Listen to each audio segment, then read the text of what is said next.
बाळा मी मंदिरात जाऊन येते हं. आई ऐक ना, येताना माझ्यासाठी प्रसादाचा मसाले भात आणशील का?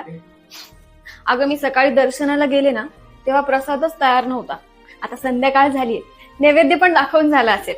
तोपर्यंत मी माझा राहिलेला अध्याय पूर्ण करते. आणते. शूलटङ्कपाशदण्ड पाणिमादिकारणं श्यामकायमादिदेवमक्षरं निरामय. बाप रे, केवढी गर्दी आहे मंदिरात. त्यामुळे बाळा प्रसाद काय मिळाला नाही बर का. प्रसाद तर खाल्ला मी. हा कसं काय?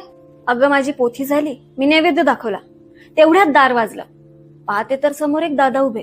ते म्हणे, ताई हा घ्या महाराजांचा प्रसाद. मला वाटलं तूच त्यांच्याकडे पाठवलायस. अगं पण मी तर कोणालाच नाही सांगितलं.